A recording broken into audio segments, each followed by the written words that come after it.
Tapi dia ini kan waktu Mbak Emil ini nyalon, terus dia kan di sini, saya di Jakarta, belum ujungnya berobat. Gitu loh, tapi Mbak Emil kan dari biasa. Terus dia ngomong, Mama, aku kerja di Bundanya, dibayar 2,5 juta. Bunda itu siapa? Ya, Mbak Emil. Bawa ke mamanya, ke Malang, ke Jogja, jadi dia ngirim. Apapun mau biar dapat upah. Kerja di mana saja? Ya, pertama di partai itu, di Bunda sendiri, Bunda Emil Kondesa itu. Terus kedua nyoba-nyoba Grab. Ketiga sekarang Toko Madura. Tapi ya, Mbak Emil kasihan, kamu untuk lagi. Akhirnya mobil itu diambil lagi. Diambil lagi cuma dipinjemin, berarti kan kayak kalau ada. Jual lagi sama Freddy. Iya nggak pernah bayar sendiri saya cuma lagi kalau ngajak temennya banyak gitu ya, ngajak orang 10, orang berapa kan mesti dikasih uang 50-an yang begini minum kadang-kadang datang malam minggu Pak itu minta aku belum makan Pak dikasih. Tak berhenti sampai di situ saja, Tatih Puspita Dewi pun turut menceritakan tentang seperti apa sosok Resa di matanya. Menurutnya, Resa merupakan putra yang baik hati dan selalu memperlakukannya dengan kasih sayang. Hal ini tentunya terasa begitu hangat untuk Ratih, mengingat semasa kecilnya, pria berusia 24 tahun itu terbilang seringkali jatuh sakit. Saya baik, anaknya baik. Itu saya tuh sayang di Mbak Emanja. Itu sayang. Dia anak yang banyak maunya tidak? Tidak. Nah, aku ini mah beli paket mah bayar mah kemarin Pak. Ya loh, saya kan masih ada uang, Om Dino juga masih ada uang. Dan sekarang memanjakan anak ini karena mbaknya sudah kerja semua, sudah enak, makanya tinggal ini kan perhatiannya saya ke ini. Sayang juga ke tante. Sayang sampai begini. Kentutnya mama ini wangi. Kentutnya mama wangi. Mama kalau aku kerja, mama tak beliin mobil karena mama kan juga jarang beliin mobil sama supir ya Mas. Itu dari Resa kan dia tahu.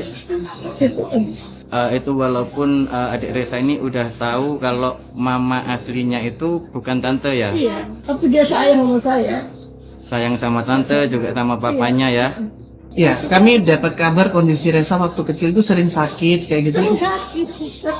Karena nggak tahu katanya kemasukan air ketuban. Kalau saya itu susah banget. Dan saya nggak tidur. Kalau di sakit saya nggak tidur. Tidurnya itu biasa saya tidur ini itu. Semalam tidurnya biasa aku di situ. Kayak aku aja sakit kayak anak sendiri kan. Kecil dan sayang. Apalagi putrinya Ronald sayang.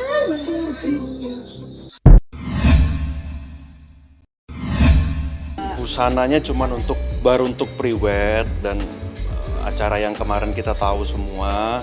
Desainnya nanti kita nggak mau mendahuluin, barangnya udah jadi, tinggal nanti tunggu El sama Shiva untuk post di IG-nya masing-masing. Kan sudah ada fashion stylist, sudah ada Wandahara, jadi sudah ada patokannya kurang lebih kayak gimana, seperti apa. Jadi ya kita tinggal tektokan aja bahan, tempat, menyesuaikan dengan gaun.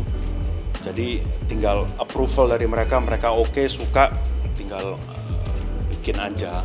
Sekali lagi tema, model, desain nanti kita tunggu sampai El dan si Shivanya untuk nge-post dulu di IG-nya masing-masing, baru nanti bisa dilihat gitu. Super fun, nyantai, El juga santai, pokoknya mereka couple yang super nyantai, seru, nggak banyak request dan kayak gimana-gimana, pokoknya ngeflow, santai, lebih banyak percaya ke kita, yang terbaik pokoknya katanya. Jadi memang Brandstory itu kembali merilis trend wedding. Seperti biasa setiap tahunnya kita memang merilis trend wedding baru. Nah yang kali ini tahun 2026 itu temanya Petal Dreamscapes.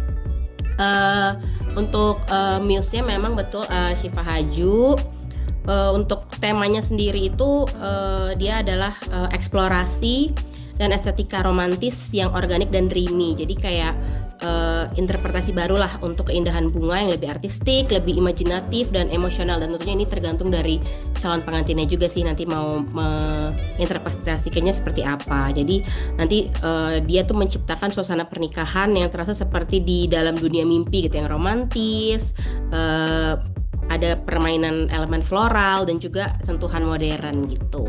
Seperti kita tahu kan dia memang sudah melalui proposal gitu, jadi memang sudah memasuki jenjang wedding planning lah gitu ya dalam hubungannya gitu. Jadi dan kita juga melihat dia mewakili lah generasi calon pengantin yang sekarang ini lagi planning itu mungkin ya setipe-tipe lah sama Syifa gitu umurnya gitu ya, dari segi umur. Lalu juga mungkin kita melihat Syifa juga cocok dengan untuk merepresentasikan tema ini karena dia juga personanya kan feminin, girly gitu kan, lembut. Jadi untuk tema Petal Dreamscape ini kita lihat cocok sih, dan dia juga antusias untuk waktu kita ajak untuk jadi muse, sehingga ya terjadilah kolaborasi itu.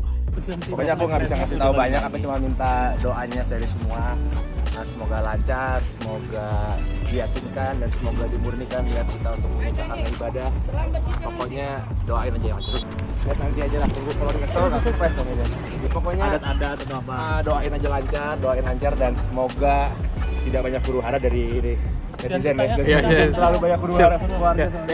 Iya, tahun ini lebih nggak ada senyumnya sih, lebih tegang. Dari awal tuh El sudah menunjukkan keseriusannya dia gitu, bahwa dia ngedeketin Syifa itu bukan untuk dipamer-pamerin doang kemana-mana, bukan cuma buat ditenteng-tenteng doang gitu, tapi memang dia punya niatan yang baik untuk hubungan ini. Ya mungkin bener ya, kali aku juga nggak tahu ya, jangan dapat infonya dari aku ya, harus tanya langsung sama yang dimintain baju. Dari sebuah sumber, si emak ini sudah 3 kali ngebrojolin. Yang pertama, emak masih SMA, dititip di keluarga Medan, keluarga dari ayahandanya. Ya, keluarga Medan sih berkecukupan ya, kita paham.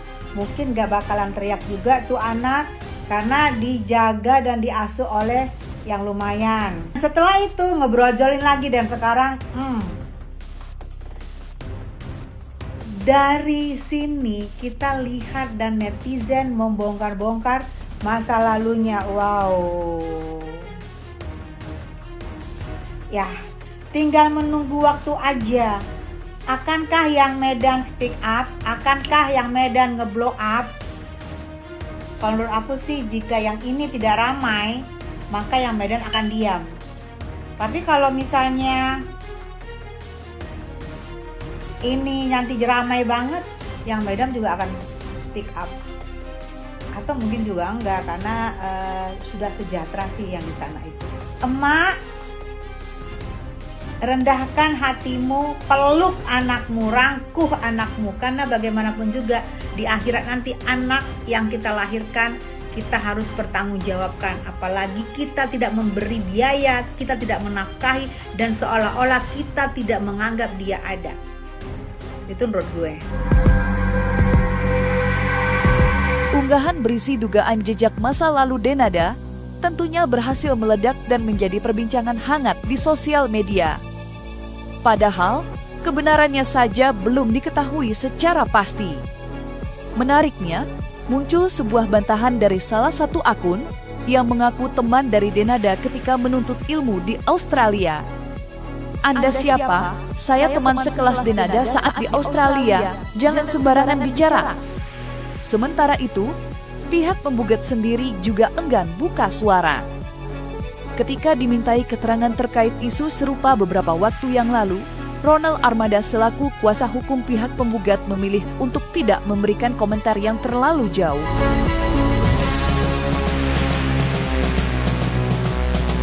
Maaf ya, jadi ketika itu kan saya kan di Banyuwangi ya, apa di Surabaya ya. Kebetulan kan saya kan memang kan domisilinya di Surabaya. Jadi ketika Resa itu lahir itu saya masih masih belum menikah dengan kakaknya itu. Jadi saya nggak akan menyampaikan yang secara faktual, saya sendiri kan tidak yakin dan tidak tahu kebenarannya itu loh. Kalau soal itu mungkin bisa ditanyakan, mungkin nanti akan dijawab sendiri nanti di persidangan ya, dari dari paman dan bibinya itu. Makanya saya sekarang nggak bisa menjawab karena masih terlalu prematur untuk saya jawab, dan ini masih belum proses pembuktian gitu loh. Mungkin teman-teman nanti bisa juga menunggu di sana nanti, karena terbuka kan, untuk umum kan, itu sifatnya kan pengadilan, itu kan pemeriksaannya kan gitu loh.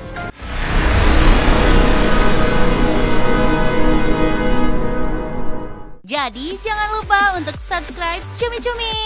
Ditekan ya tombol lonceng merahnya.